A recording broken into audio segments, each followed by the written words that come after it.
Wakati operation inafanyika Nyasa na Kusini, mimi sikuwepo kabisa kwenye mikutano ya hadhara. Nilikuwa shughuli za ofisi, nilikuwa nazunguka kwenye kanda mbalimbali kuendesha mafunzo ya viongozi, na nilikuja hapa kanda ya Serengeti vile vile. Lakini baada ya Mheshimiwa Lissu kukamatwa, timu yake aliyokuwa kiongoza ilikuwa ni hii ya Mheshimiwa Lema, Baba Askofu Mwamakula akiwa amekuja kutuunga mkono. Nikatoka ofisini, nikatoka kwenye mafunzo, na mimi nimeingia jukwaani sasa kwenye mapambano ya moja kwa moja mpaka kieleweke. Sasa tutawajulisha tutakuja lini tena hapa Tarime, ili tupate muda wa kutosha wa kuhutubia. Leo tumecheleweshwa na mvua, ili tupate vile vile, nyinyi mko wengi, lakini tupate watu wengi zaidi bila kikwazo cha mvua ambao ni neema ya Mwenyezi Mungu, lakini leo imetuathiri kidogo kwenye mkutano wetu. Sawa sawa? Kwa tumekubali ombi la kuja tena Tarime. Asante sana. Na mimi huwa nikiambiwa kuja Tarime,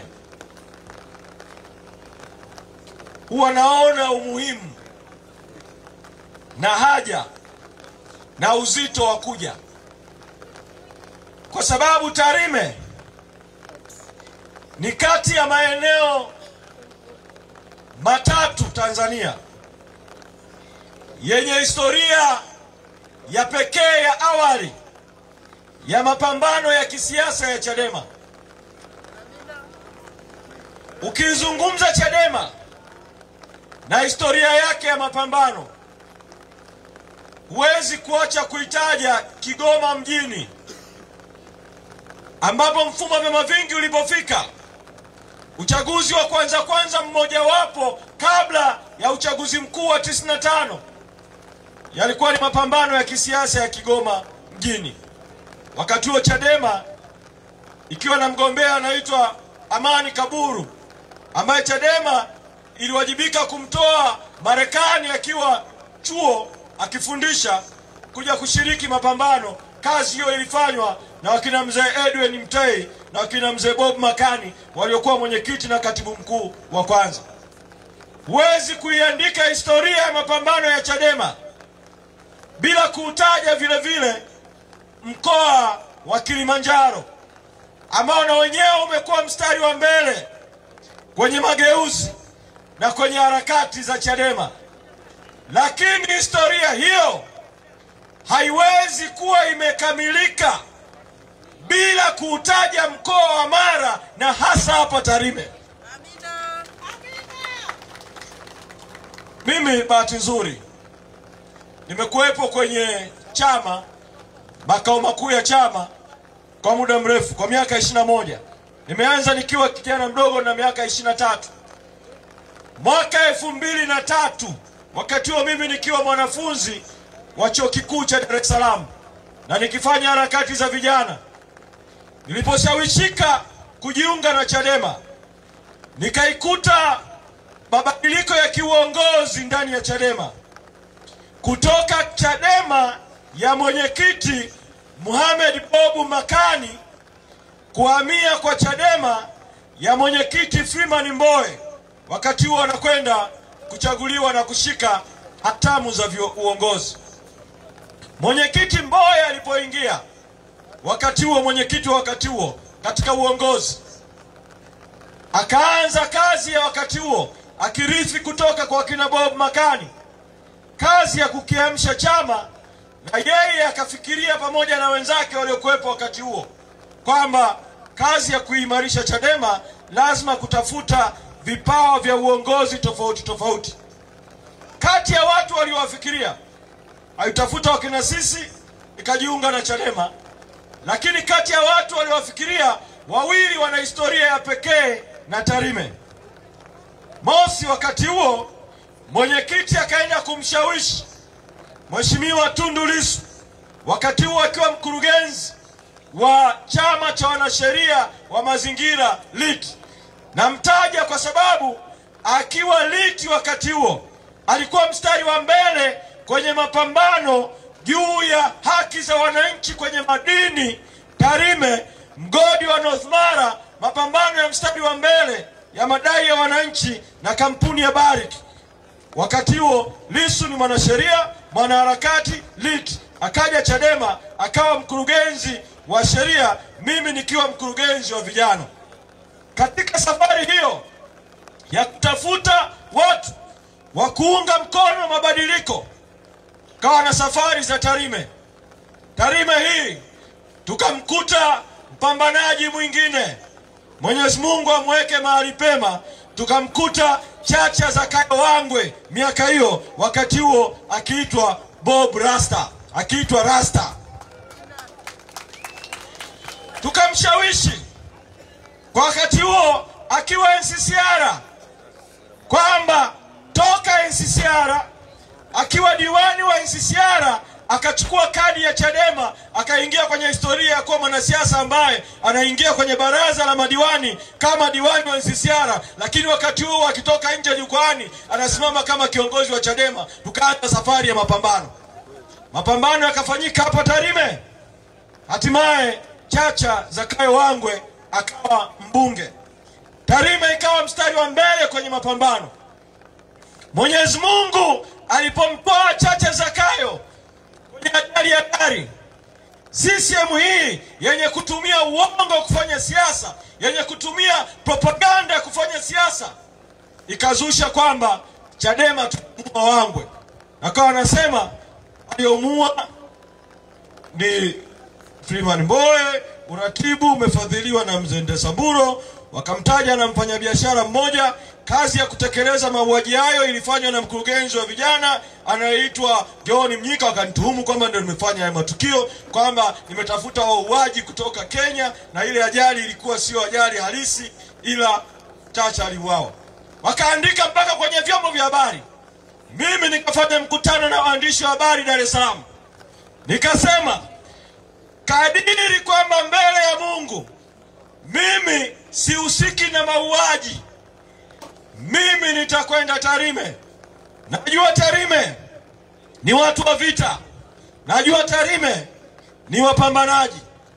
Nitakwenda Tarime. Kabla yake sijatoa hiyo kauli, wakati wa mazishi ya Chacha Zakayo Wangwe Kemakorere, CCM ikatengeneza uongo kwamba viongozi wa Chadema wamefukuzwa na mapanga mwenyekiti alipokuja kuzika na viongozi wengine. Mimi wakati huo nilikuwa Dar es Salaam. Nikasema nakwenda Tarime. Kama mimi nimefanya mauaji, watu wa Tarime watanikata mapanga, lakini kama sijafanya mauaji, watu wa Tarime watanipokea. Na nikapanda basi nikaja Tarime. Tumefika maeneo ya chuo cha ualimu pale mwaka 2008, kukawa na mapokezi makubwa. Tukatembea msafara tunaingia mjini. Walipoona mtiti ule wa mapokezi, wakati huo ni wakati wa uchaguzi sasa wa marudio, John Heche akigombea udiwani hapa wa Tarime mjini. Chacha alikuwa katika nafasi mbili, diwani na mbunge wakati huo. Charles Mwera akigombea ubunge. Wananchi wa Tarime, niliona ujasiri wenu siku ile. Mabomu yanapigwa lakini bado tunatembea, tunakuja mjini mpaka Kereke. Asanteni sana. Mwaka 2008 mkatupa heshima hapa ya kushinda diwani wa Tarime mjini, ya kushinda mbunge. Na baada ya ushindi ule wa 2008, salamu ya Chadema ikabadilika. Awali tulikuwa tunasema mambo kama Kenya, kwa sababu yalitokea Kenya 2007.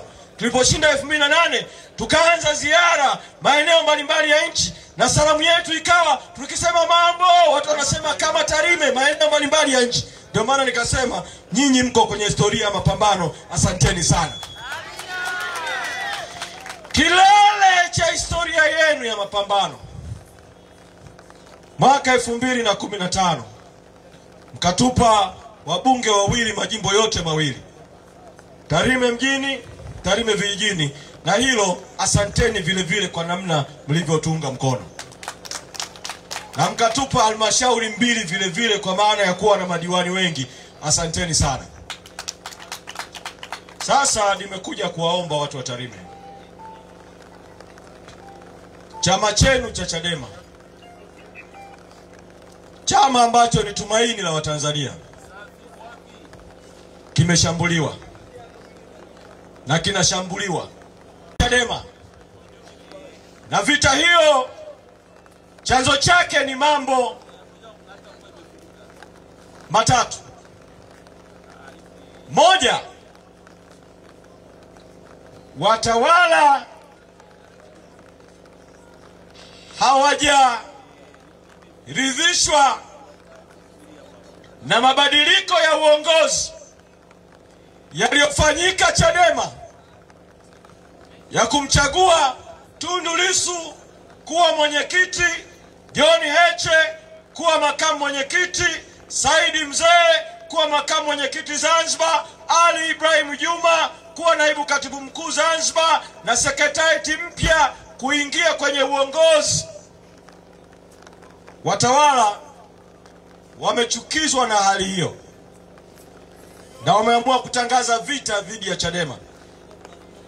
Pili, watawala wanafahamu kwamba Rais Samia hakubaliki kwa Watanzania, na wanajua huu ni mwaka wa kuelekea uchaguzi, na wanajua katika uchaguzi huru na haki Rais Samia hawezi kushinda uchaguzi kwa sababu hakubaliki kwa Watanzania.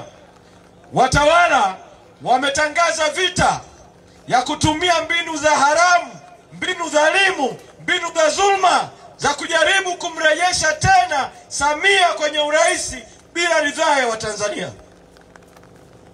Sababu ya tatu, Chadema imepitisha mpango wa no reforms no election, kwamba bila mabadiliko hakuna uchaguzi.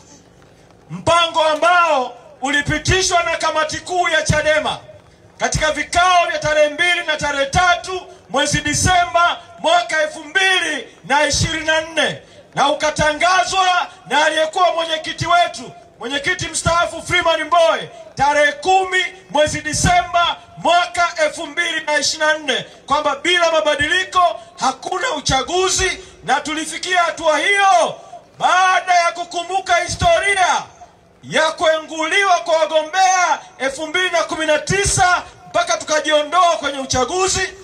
Tulifikia hatua hiyo baada ya kukumbuka madhila, madhara, wizi, uchafuzi wa uchaguzi wa 2020 wa udiwani, ubunge na urais.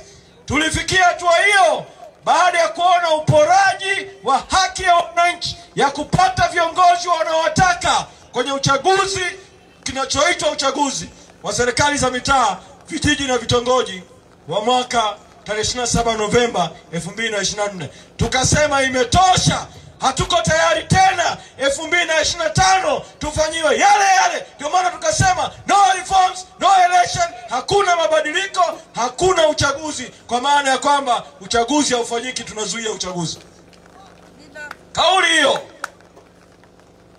ya kamati kuu ya chama ya tarehe 10 mwezi Disemba ikapata baraka, ikawa kauli ya baraza kuu kupitia kikao cha baraza kuu cha tarehe 20 mwezi Januari mwaka 2025.